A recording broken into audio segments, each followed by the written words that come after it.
Hello मेरे प्यारे विद्यार्थियों, कैसे हैं आप लोग। होप आप सब ठीक होंगे बच्चों, और आने वाले एग्जाम्स की तैयारी जमकर कर रहे होंगे। भूल गए क्या अपनी लाइन? अब की बार सीए फाउंडेशन पार, अब की बार सीए फाउंडेशन पार, अब की बार सीए फाउंडेशन पार। बहुत बच्चों ने कमेंट सेक्शन में लिख रहे थे बार बार बार बार, यहां तक कि सिर्फ मेरे लॉ के सब्जेक्ट्स पे नहीं, बाकी सब्जेक्ट्स पे भी कमेंट कर रहे थे कि भाई बीसीआर कब आएगा, बीसीआर का शेड्यूल बता दो, बीसीआर की क्या स्ट्रेटेजी रहेगी।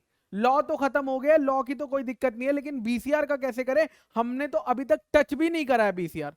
मैं जानता हूं बहुत सारे ऐसे स्टूडेंट्स हैं जिन्होंने बीसीआर को बिल्कुल लाइटली ले रखा है, उन्होंने लॉ को तो घिसा है, बहुत पढ़ा है, लेकिन बीसीआर को वो इंपॉर्टेंस नहीं देते हैं। लेकिन मैं आज बता देता हूं कि बीसीआर भी भैया 40 मार्क का है, तो वो आपकी नैया बचा सकता है डूबने के लिए। इसीलिए इसीलिए बेटा आप बीसीआर के भी सारे लेक्चर्स देखेंगे। आज मैं पूरी डिटेल में ये वीडियो में आपको बताने वाला हूं बीसीआर से रिलेटेड, ठीक है। सो स्ट्रेटेजी फॉर बीसीआर, चलो स्टार्ट करते हैं, आ जाओ। सबसे पहले पेपर एनालिसिस की बात करते हैं बीसीआर में, ठीक है। बीसीआर में मेरे बच्चा ये सेक्शन बी होता है पेपर में। सेक्शन ए आपका बिजनेस लॉज होता है और सेक्शन बी आपका बीसीआर होता है, ठीक है। अब सेक्शन बी में क्या होता है भैया, आपके होते हैं सवाल। कितने सवाल होते हैं भैया? 5 सवाल टोटल आपको पूछे जाते हैं जो 10 मार्क के लिए होते हैं। 5 सवाल 10 मार्क के लिए होते हैं, तो टोटल मार्क्स कितने हो गए भैया एग्जाम में बीसीआर के? 50 मार्क्स हो गए। अब कई बच्चे कहेंगे सर 50 मार्क्स नहीं, हमें तो बार बार यही बताया गया है कि 40 मार्क्स का बीसीआर है, 40 मार्क्स का बीसीआर है। यस बेटा 40 मार्क्स का ही बीसीआर है, लेकिन एग्जाम में 50 मार्क्स का आता है, जिसमें से आपको 40 मार्क्स का सॉल्व करना होता है, यानी आपको ऑप्शन दिया हुआ है, तो इसीलिए 50 मार्क्स यहां पे लिखा हुआ है। ये स्टार्ट होता है क्वेश्चन नंबर 7 से लेकर क्वेश्चन नंबर 11 तक। क्वेश्चन नंबर 7 से लेकर क्वेश्चन नंबर 11 तक ये टोटल आपके 5 सवाल होते हैं, ठीक है। ओके, चलिए मैक्सिमम कितना अटेम्प्ट कर सकते हैं? 40 मार्क का अटेम्प्ट कर सकते हैं। और क्वेश्चन नंबर जो 7 होता है ना, वो कंपलसरी क्वेश्चन होता है, आप उसको छोड़ नहीं सकते हैं। और बाकी के रिमेनिंग क्वेश्चन 8, 9, 10, 11, इन चार में से आपको कोई 3 सवाल ही सॉल्व करने पड़ते हैं। क्या यहां तक क्लियर हो गया? क्या बेसिक पता चल गया कि बीसीआर में सवाल कितने आएंगे भैया? 5 आएंगे, उसमें से सॉल्व कितने करने हैं? 4 सॉल्व करने हैं, ठीक है। कई बच्चे ये भी पूछते हैं कि लॉ पहले करना है या बीसीआर पहले करना है। बेटा जो आपको कंफर्टेबल लगे वो आप पहले सॉल्व करना, बस आपको टाइम मैनेजमेंट का ध्यान रखना है, ठीक है। ओके सर, अब चलते हैं थोड़ा चैप्टर एनालिसिस के ऊपर कि कौन सा चैप्टर कितने मार्क्स का आएगा। और ये स्लाइड बड़ी इंपॉर्टेंट है उन बच्चों के लिए, खासकर जो इंग्लिश मीडियम से नहीं है, जो सीबीएसई बोर्ड से नहीं है, जो आईसीएसई बोर्ड से नहीं है, जो रीजनल बोर्ड से है, जिन्हें लगता है कि उनकी जो इंग्लिश आती तो है बट इंग्लिश कमजोर है। उन बच्चों के लिए स्लाइड्स बड़ी इंपॉर्टेंट है, क्योंकि वो इंग्लिश से डरते हैं, उन्हें लगता है कि यार इंग्लिश नहीं आएगी तो बीसीआर छोड़ देते हैं। उनके लिए बड़ी बात इंपॉर्टेंट है। देखो बीसीआर को, चैप्टर्स को मैंने 5 पार्ट्स में डिवाइड कर दिया है, ठीक है। Communication, passage, writing, grammar, vocabulary, ठीक है। उनके नीचे मैंने उनके मार्क्स भी लिख दिए। एग्जाम में बेटा कम्युनिकेशन, कम्युनिकेशन 8 मार्क्स के लिए आता है। कम्युनिकेशन का चैप्टर 8 मार्क्स के लिए आता है, और ये थ्योरी चैप्टर है। थ्योरी चैप्टर है जिसमें आपको थोड़ा सा रट्टा लगाना पड़ता है। एक बारी समझ लो, अंडरस्टैंडिंग आ गई, उसके बाद थोड़ा सा लर्निंग पार्ट आ जाता है इसमें, ठीक है। और इसमें आपको आते हैं, मान लीजिए 4 क्वेश्चन होते हैं इनटू 2 मार्क्स। 8 मार्क्स का कैसे आता है? 4 क्वेश्चन आते हैं 2-2 मार्क्स के। उसमें से भी सारे नहीं करने होते क्योंकि ऑप्शनल होता है, तो आपको कोई 3 सॉल्व करने पड़ते हैं। क्लियर है क्या? कम्युनिकेशन 8 मार्क्स याद करेंगे, अभी आऊंगा इसको हम करवाएंगे कैसे, क्लास में कैसे कवर करेंगे, और आपको घर पे क्या क्या इंपॉर्टेंट चीजें देखनी है सब बताया जाएगा, चिंता मत करो। बट अभी बाइफोर्केशन देख लो, ठीक है सर। उसके बाद आता हूं बेटा पैसेजिस पे। ये कंपलसरी पैसेज आते हैं आपके क्वेश्चन नंबर 7 में। ये दो क्वेश्चन आते हैं 7A और 7B।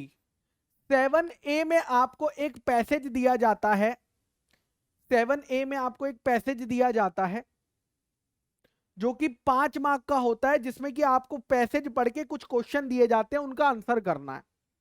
और नोट मेकिंग, एक पैसेज आपको दिया जाता है जिसको हमें नोट्स बनाने होते हैं, छोटे छोटे नोट्स बनाने होते हैं, और उसकी एक छोटी सी समरी भी लिखनी होती है। ये 10 मार्क मैंडेटरी है, ये ऑप्शन में आप नहीं छोड़ सकते। जो बच्चे कुछ चीजें ऑप्शन में छोड़ना चाहते हैं उनको बता दूं कि ये वाले टॉपिक कोई भी बच्चा ऑप्शन में नहीं छोड़ सकता, बिकॉज ये कंपलसरी में आता है, तो इनको मत छोड़ना। और प्लस इसमें मेहनत कम है, क्योंकि इसमें क्वेश्चन में से ही, पेपर में से ही कॉपी पेस्ट करना होता है। ठीक है, ओके सर। फिर आते हैं बेटा राइटिंग सेक्शन पे। राइटिंग सेक्शन आपका 20 मार्क का आता है, जिसमें प्रिसाइज राइटिंग, आर्टिकल लिखने के लिए, रिपोर्ट लिखने के लिए, लेटर्स लिखने के लिए, मेल लिखने के लिए, मीटिंग्स, ये सारी चीजों का आपको लिखने के लिए दिया जाता है। नॉर्मली इसमें बेटा आपको दिखेंगे 4 क्वेश्चन, करेक्ट, 4 क्वेश्चन होते हैं ये आपके, और 5 मार्क के 4 क्वेश्चन आपको आएंगे 5 मार्क के, यानी इन्हीं चीजों में से 1 2 3 4 5 6 7, इन 7 राइटिंग वाली चीजों में से कोई 4 चीजें आपको एग्जाम में लिखने के लिए दी जाएंगी। हो सकता है कोई सी भी 4 दे देगा, बट उसमें से इंस्टीट्यूट का फेवरेट ये है, यानी प्रिसाइज राइटिंग तो वो देता ही देता है, बाकी भले ही कोई सा भी दे, लेकिन प्रिसाइज राइटिंग उसका फेवरेट है, हमेशा देता है। क्लियर है क्या? तो इस पे हम बिल्कुल फोकस करेंगे। यहां तक हो गया? ओके सर, आगे चलते हैं। अब ग्रामर आ जाती है। ग्रामर में बड़ी सारी बातें आपके स्टडी मटेरियल में लिखी हुई हैं। ग्रामर में एक चैप्टर है सेंटेंस टाइप्स नाम का, बड़ी सारी बातें उसमें लिखी हुई हैं, लेकिन एग्जाम में आप कोई सा भी एग्जाम उठा के देख लीजिए, उसमें सेंटेंस टाइप्स में सिर्फ वो क्या पूछता है, एक्टिव पैसिव पूछता है, एक एक मार्क को, ठीक है, 3, और डायरेक्ट इनडायरेक्ट स्पीच वाले पूछता है एक एक मार्क को। यानी ये ग्रामर आपको नॉर्मली 5 या 6 मार्क्स की आती है। ठीक है, और उसके बाद वोकैबुलरी आती है, जिसमें आपको शब्द पूछता है, कहता है ये शब्द है, इन 4 ऑप्शन में से बताओ कि कौन से शब्द का मीनिंग मैच करेगा। और कई बार आपसे एंटोनियम्स पूछ लेता है कि इसका उल्टा शब्द कौन सा होगा। और नॉर्मली ये बेटा एमसीक्यू फॉर्म में आता है। नॉर्मली ये बेटा नॉर्मली इन एमसीक्यू फॉर्म, ठीक है, नॉर्मली इन एमसीक्यू फॉर्म। तो जो बच्चा कहता है कि बिजनेस लॉ और बीसीआर का पेपर सब्जेक्टिव है, देखो बेटा एमसीक्यू भी आते हैं, आज उनको भी बता दिया, क्योंकि जिन्होंने पेपर नहीं देखा होगा कि भाई एमसीक्यू भी आते हैं, ऐसा नहीं है इकोनॉमिक्स और मैथ्स में एमसीक्यू है, यहां भी थोड़े से हैं। चलो, अब इंपॉर्टेंट बातें क्या थी भाई? इंपॉर्टेंट बात ये थी, जो बच्चे को भैया ग्रामर की दिक्कत आती है, कि भैया उसे लगता है कि उसकी ग्रामर सही नहीं है, इधर उधर हो जाती है, डायरेक्ट इनडायरेक्ट कैसे करे, ये सब मैं समझता हूं, लेकिन उसे डरने की जरूरत नहीं है। क्यों? बिकॉज भैया 50 में से ये 6 मार्क का आता है, और 50 में से अफेक्टिव, क्योंकि आपको तो 40 का ही सॉल्व करना होता है, तो हार्डली इसकी अफेक्टिवनेस 3 ही मार्क की होती है। तो अगर ये आप सही से नहीं भी कर पाते हो, इसकी वजह से आप, मेरी रिक्वेस्ट है, आप ये चीजों को खराब ना करें, ये चीजों को खराब ना करें just because of this grammar. आपकी ग्रामर ठीक नहीं थी, आपने सही से, आपको क्लास में, स्कूल में नहीं पढ़ाई गई थी, कोई बात नहीं, कोई बात नहीं, है ना। वैसे भी हम क्लास में कवर करेंगे, मैं इतनी तो करा ही दूंगा कि आप एग्जाम में सॉल्व कर पाएंगे, दिक्कत नहीं आएगी। क्या यहां तक क्लियर है? यस सर, यहां तक क्लियर है। अब आते हैं अप्रोच के ऊपर। क्लास में क्या अप्रोच फॉलो करनी है, और आपको घर पे क्या अप्रोच फॉलो करनी है। ठीक है, क्योंकि अब हमारे पास टाइम कितना रह गया भैया? कम कम रह गया है ना। मैं आपको लेक्चर्स भी बता देता हूं कि कौन कौन सी डेट को, नॉर्मली वैसे तो आपको शेड्यूल मिल ही गया होगा, है ना। तो 18 तारीख को पहला लेक्चर आएगा, टोटल 3 लेक्चर्स होंगे। लेक्चर्स पे आता हूं, पहले आपको बता देता हूं अप्रोच क्या रहेगी। कम्युनिकेशन की अगर मैं बात करता हूं, सो इसकी अप्रोच क्या रहेगी, क्लास में क्या अप्रोच रहेगी बेटा? कम्युनिकेशन की अगर मैं बात करूं, तो कम्युनिकेशन में 2 मार्क का क्वेश्चन आते हैं, छोटे छोटे, जिसका आंसर आपको 3 से 4 लाइन में लिखना होता है एग्जाम में। मैं इसके सारे कॉन्सेप्ट जो स्टडी मटेरियल में है वो पूरे के पूरे आपको यही क्लास में समझा दूंगा। पूरा 100% आपको दिल में उतर जाएगा, ऐसा समझा दूंगा, दोबारा नहीं भूलोगे, ये मेरी गारंटी। अब आपको क्या करना है, आपको सिर्फ और सिर्फ स्टडी मटेरियल को एक दो बारी अच्छे से रीड कर लेना है, कम्युनिकेशन चैप्टर को जब मैंने समझाया है उससे रिलेट करते हुए। दैट्स इट, आपको एकदम समझ आ जाएगा। एग्जाम में आप थोड़ा अपनी वर्ड्स लैंग्वेज में भी लिख सकते हो, कोई दिक्कत वाली इसमें बात नहीं है। तो इसमें हम क्लास में आपको अंडरस्टैंडिंग दे देंगे, ठीक है, कुछ इंपॉर्टेंट बातें भी मार्क करा देंगे और आपको स्टडी मटेरियल से इसे रीड कर लेना है। This is the thing for the communication. ये कम्युनिकेशन के लिए बात हो गई। आता हूं अब पैसेज पे। पैसेज में दो टाइप के पैसेज है, करेक्ट। इसकी क्या अप्रोच रहेगी भैया, पैसेज की अप्रोच ये रहने वाली है, मैं आपको स्ट्रेटेजी बता दूंगा कि पैसेज की कैसे सॉल्व करते हैं, ठीक है, कि कैसे नया पैसेज आए तो उसको कैसे देखा जाता है, कैसे रीड किया जाता है, क्या लिख सकते हैं क्या नहीं लिख सकते हैं।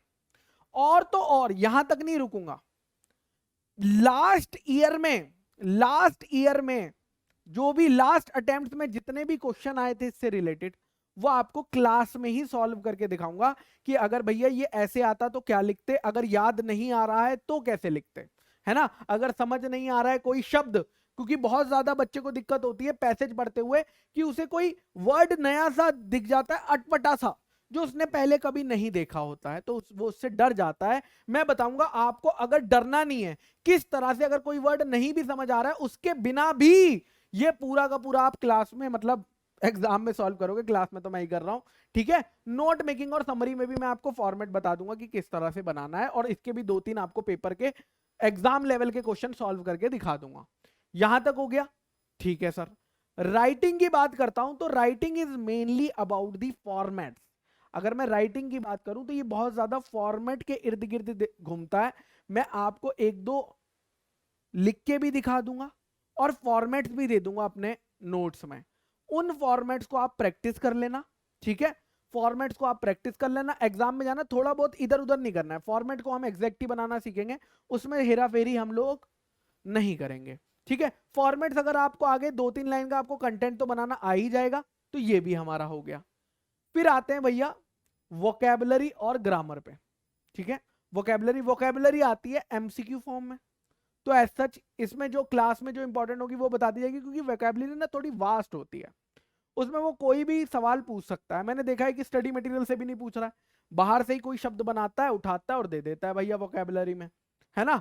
और ग्रामर की बात करी जाए जिसमें कि बहुत सारी चीजें स्टडी मटेरियल में है, लेकिन एग्जाम पर्पज से वो कौन सी इंपॉर्टेंट है, डायरेक्ट, इनडायरेक्ट और आपकी एक्टिव पैसिव वॉइस। इसके लिए हम क्लास में क्या करने वाले हैं, इसके लिए ग्रामर क्या होती है, सेट ऑफ रूल्स होते हैं।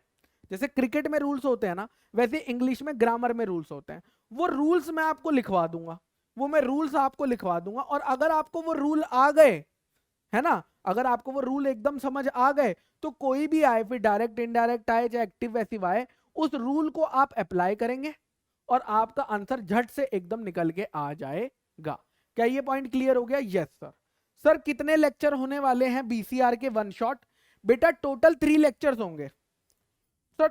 3 लेक्चर्स में आप कंप्लीट करा देंगे क्या?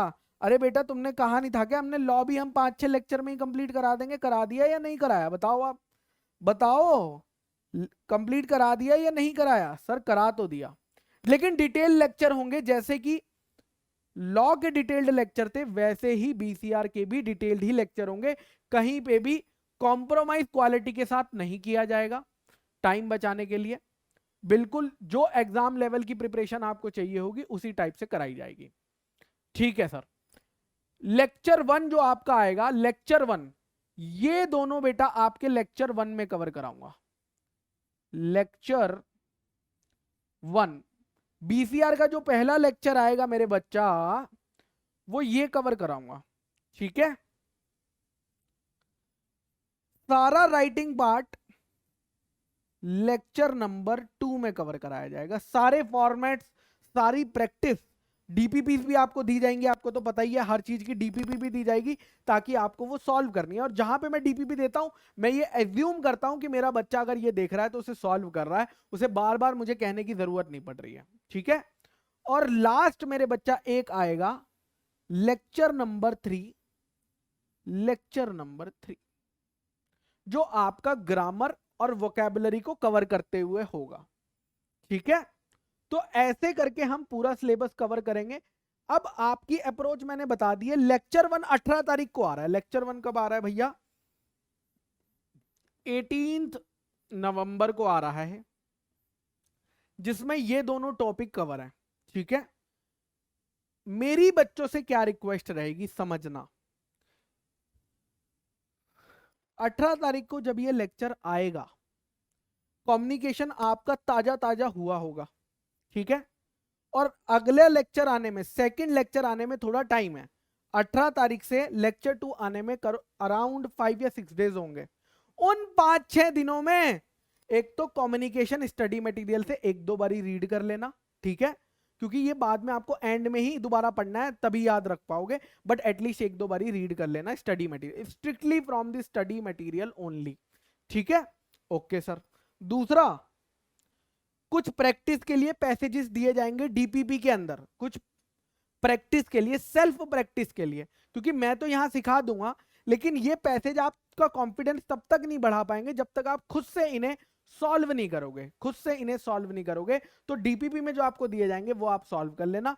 और फिर लेक्चर 2 तक, यानी सिंपल है, लेक्चर 2 तक आने तक लेक्चर 1 का कम्युनिकेशन रीड करके और ये डीपीपी सॉल्व करके हो जाना चाहिए। सेम फॉर दी लेक्चर 2, कि लेक्चर 3 आने तक लेक्चर 2 के डीपीपी आपके सॉल्व हो जाने चाहिए, फिर लेक्चर 3 तो आपके पेपर ही आने वाले होंगे। यस और नो? तो क्या बात क्लियर हो गई आपको? जल्दी बताओ सर, आपका बीसीआर का लास्ट लेक्चर कौन सी तारीख को आएगा? 28 नवंबर को आएगा। हाँ यस, 28 नवंबर को आएगा। तब तक हमारा पूरा लॉ प्लस बीसीआर होगा और आपके पास इनफ टाइम होगा बीसीआर को रिवाइज करने के लिए भी। 15 डेज बहुत होते हैं भाई साहब लॉ और बीसीआर को रिवाइज करने, और लॉ तो हमने बहुत पहले कवर कर लिया था। क्या ये बात क्लियर हो गई सबको? यस और नो? यस सर, ये बात तो हमें क्लियर हो गई। ठीक है, ओके। तो यहीं पे बेटा ये स्ट्रेटेजी का वीडियो खत्म होता है। आई होप आपके जो डाउट्स थे वो क्लियर हो गए होंगे कि बीसीआर कब तक कंप्लीट होने वाला है, बीसीआर कैसे करना है। 3 लेक्चर्स में कंप्लीट होगा। अब की बार सीए फाउंडेशन बार, अब की बार सीए फाउंडेशन बार। सर आप ये बार बार क्यों चिल्लाते हो अब की बार सीए फाउंडेशन बार? मैं बस ये इसलिए चिल्लाता हूं ताकि ये आपके सबकॉन्शियस माइंड में फिट हो जाए कि बॉस ये दिसंबर एग्जाम में हमें क्लियर करके दिखाना ही दिखाना है। अब हमारे पास कोई ऑप्शन नहीं है, हमें अपने मॉम डैड को प्राउड करवाना है फील। चलो बाय।